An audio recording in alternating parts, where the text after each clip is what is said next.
একবার চোখ বন্ধ করে ভাবুন তো, এই মুহূর্তে যদি আপনার পৃথিবীটা অসহ্য ভারে ভেঙে পড়তে শুরু করে, চারপাশের সব আলো নিভে গিয়ে কেবল জমাট বাঁধা অন্ধকার আপনাকে গ্রাস করে, প্রথমকার নম্বরটা আপনি ডায়াল করবেন? কোনো দ্বিধা ছাড়া, কোনো সংকোচ ছাড়া কাকে বলতে পারবেন আপনার ভেতরের সবটুকু অস্থিরতার কথা?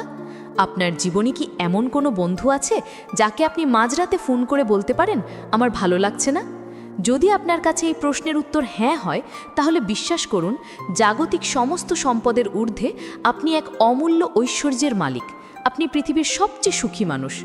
এই ভালো লাগছে না কথাটি কোনো সাধারণ অভিযোগ নয়। এর পেছনে লুকিয়ে থাকে এক বুক হতাশা, না বলা কষ্ট, ব্যর্থতার গ্লানি আর তীব্র একাকিত্ব।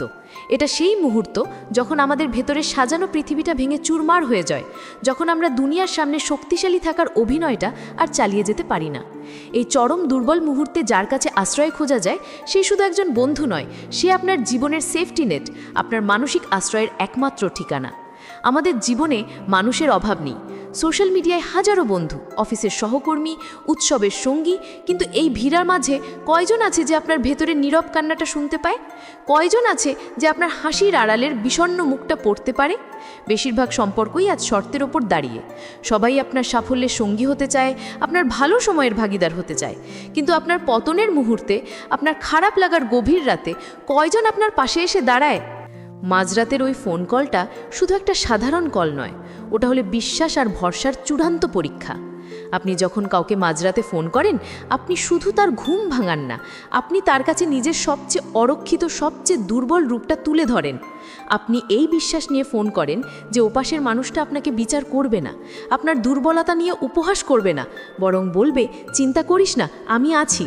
এই দুটো শব্দ, আমি আছি, যে কোনো দামি ওষুধের চেয়েও বেশি শক্তিশালী। এটা নিমেষে মনের সব ভার হালকা করে দেয়। ভাবুন তো একবার, চাকরির ইন্টারভিউটা খারাপ হবার পর, কিংবা বহু বছরের সম্পর্কটা ভেঙে যাবার পর, যখন আপনার চিৎকার করে কাঁদতে ইচ্ছে করছে, তখন যদি এমন একজন থাকে যাকে ফোন করে বলা যায়, সব শেষ হয়ে গেল, এর চেয়ে বড় শান্তি আর কিসে আছে? এই বন্ধুটি হয়তো আপনার সমস্যার সমাধান করে দিতে পারবে না, কিন্তু তার কণ্ঠস্বর, তার উপস্থিতিই আপনার ভেঙে পড়া মনের জন্য সবচেয়ে বড় অবলম্বন হয়ে দাঁড়াবে। তাই যদি আপনার জীবনে এমন একজন বন্ধু থাকে, তাকে আঁকড়ে ধরুন। সে আপনার জীবনের সবচেয়ে বড় অর্জন। তাকে জানান সে আপনার জন্য কতটা গুরুত্বপূর্ণ, কারণ এই যান্ত্রিক পৃথিবীতে এমন নিঃশর্ত ভালোবাসার আশ্রয় পাওয়া ভাগ্যের ব্যাপার। আর যদি আপনার মনে হয় এমন কেউ আপনার জীবনে নেই, তাহলে হতাশ হবেন না, বরং চেষ্টা করুন আপনি হয়ে উঠুন অন্য কারো জীবনের সেই ভরসার মানুষটা। হয়তো আপনার বাড়ানো হাত ধরেই অন্য কেউ তার অন্ধকার সময়টা পার করার সাহস পাবে। হয়তো আপনিই হতে পারেন কারো মাঝরাতের সেই একটি মাত্র ভরসার ফোন কল।